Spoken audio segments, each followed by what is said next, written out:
亲爱的观众朋友们，大家好，我就是那个本期让老婆当模特，带来超爽音画游戏体验，浑身散发万丈光芒的 UP 主，简称魔杖 UP， 和你们最爱的李老师了。最近又有小伙伴向我发问了，如何打造超爽沉浸式客厅呢？所以本期为大家带来的就是我给出的一套超爽沉浸式游戏客厅解决方案。有了它们，不仅可以提升打游戏的沉浸感和房间里的艺术感，甚至还可以提升你钱包里的空旷感。那么想要沉浸式的游戏体验，除了钱，我们还需要什么呢？没有错，我们需要的它就是房子 house。是的，没有错啊，有房的伙伴们可以继续观看了。那么在客厅玩游戏最重要的两个东西是什么呢？那当然是你的房子有客厅，和客厅里没人跟你抢电视了。非也，那当然是电视和音箱了。视觉和听觉是一个也不能少。众所周知啊，游戏想玩的爽，首先就是视觉的体验必须要强。电视我搭配的是一台飞利浦的 PUF8896，跟一般的电视相比，它有自己独特的长处和独特的优势，也就是它美丽的背部上的灯，可以说在装灯的方面呢，确实是被飞利浦拿捏的死死的。环景光技术呢，也可以说是飞利浦的祖传配置了。在看片或者打游戏的时候，氛围光可以随着屏幕的变化而变化，可以说真正的让画面射出屏幕来到家里。65寸愣是给你玩出了100寸的感觉，这不仅会让你感觉屏幕增大，沉浸感变强，玩打手枪游戏时被人扔了闪光弹，甚至会感觉更瞎呢。环景光除了可以随着画面变化，还可以设置跟随音频变化，可以说是在家蹦迪神器了。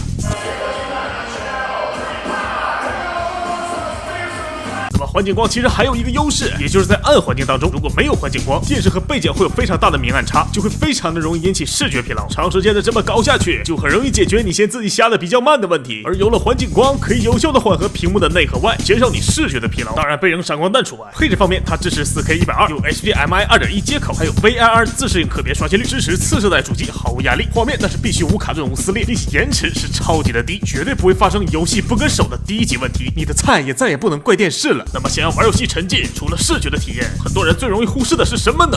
当然是听觉的重要性了。李老师搭配的呢是飞利浦的 B8967 5.1.2声道的环绕音箱了，它采用了欧式的简约设计，有一个低音炮，还有2个后环绕，还有一个回音壁。回音壁的尺寸不错，在电视的下面可以很好的插进去，可以跟电视很好的融为一体，真的是可歌又可泣。尺寸合适真的很重要。它有一个8英寸的超大低音炮，低音真的是爽到呱呱叫，而且环绕音箱真的非常具有代入感，声音来自你的四面八方，尤其是一些3D 动作游戏啊，每次被后面的敌人袭击传来的音效都会让我菊花一紧，想必能够很好的锻炼括约肌吧。以后想上厕所的时候，想必能憋得更久吧，非常的适合想上厕所而不敢请假的同学们。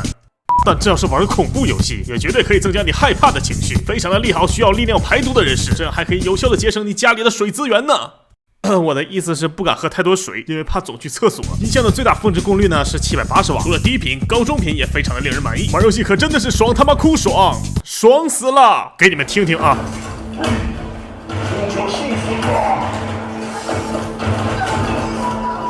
我还特别喜欢这个充能的声音。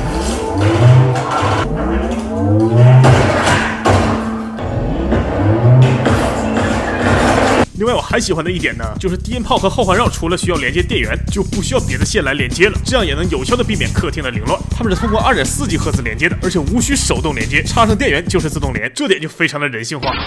声和光的结合，视觉听觉双满足的体验，确实可以让看片玩游戏更加的沉浸。那么这就是李老师的沉浸式游戏客厅解决方案。如果你想提升游戏的爽快度，看片更加的刺激，又恰巧你有客厅，你有主机，还有游戏和 money， 那么飞利浦的这一套设备呢，还是值得考虑。这就是本期视频的全部内容了。喜欢别忘3连1波，起码说吧，下次吧。我就是那个本期让老婆当模特，带来超爽音画游戏体验，浑身散发万丈光芒的 UP 主，简称魔杖 UP， 和你们最爱的李老师了。下期再见。李老师他很帅，还有一点可爱，可惜他是变态，点赞安排，非常有次世代的感觉。